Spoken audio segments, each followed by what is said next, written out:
नमस्कार दोस्तों, इस वीडियो में हम भारत और इजराइल के संबंधों के बारे में जानेंगे। भारत और इजराइल के बीच गहन बहुआयामी संबंध है जो लगभग 2000 ईसा पूर्व से चले आ रहे हैं। जैसा कि तेल इजराइल का एक प्राचीन शहर जिसका नाम मेगिडो है। मेगिडो के उत्खनन से सिद्ध होता है जो भूमध्य सागर के आसपास के क्षेत्रों के साथ भारतीय व्यापार संबंधों पर प्रकाश डालता है। दर्ज इतिहास के अनुसार यहूदी धर्म भारत में आने वाले पहले विदेशी धर्मों में से एक था और दुनिया के कई हिस्सों के विपरीत यहूदी ऐतिहासिक रूप से भारत में बिना किसी उत्पीड़न के रहते आए हैं, जबकि कुछ यहूदी कथित तौर पर बाइबल के यहूदा साम्राज्य के समय में आए थे।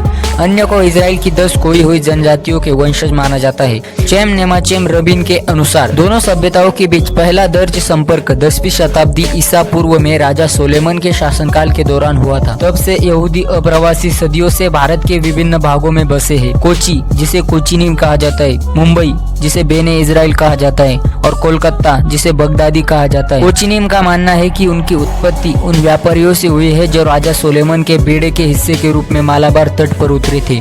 कोचिन यहूदी आराधनालय आज पूरे राष्ट्रमंडल में सबसे पुराना सक्रिय आराधनालय है। लगभग 1000 ईस्वी सन में केरल के सम्राट ने यहूदी व्यापारी जोसेफ रब्बोन को तांबे की 2 प्लेटें जारी की, जिससे यहूदी समुदाय को मालाबार के कुलीनों के बराबर 72 मालिकाना अधिकार प्राप्त हुए। इन प्लेटों के मॉडल प्रधानमंत्री मोदी की 2017 की इजराइल यात्रा के दौरान प्रसन्न प्रधानमंत्री नेतन्याहू को एक कालातीत बंधन के एक मार्मिक प्रतीक के रूप में भेंट किए गए थे। प्राचीन मेसोपोटामिया शहर की ऊर की पट्टिकाओं के अनुसार व्यापारिक संबंधों का पता बेबीलोनियन और सिंधु सरस्वती सभ्यताओं के समय से लगाया जा सकता है। पवित्र यहूदी ग्रंथ तलमुड में भारत के साथ लोहे, काली मिर्च और अदरक के समुद्री व्यापार का उल्लेख है। सेमेटिक और इंडो आर्यन भाषाओं के बीच संभावित भाषाई समानताएं भी दोनों संस्कृतियों के बीच संपर्क के लंबे इतिहास की ओर इशारा कर सकती है। हिब्रू बाइबल में कई संस्कृत और तमिल उदार शब्द पाए गए हैं। इस आधुनिक युद्ध में भारत और इजराइल की ऐसी ही दोस्ती बनी रहनी चाहिए या फिर नहीं, कमेंट करिए और ऐसी इन्फॉर्मेटिव वीडियोस के लिए मुझे सब्सक्राइब करिए।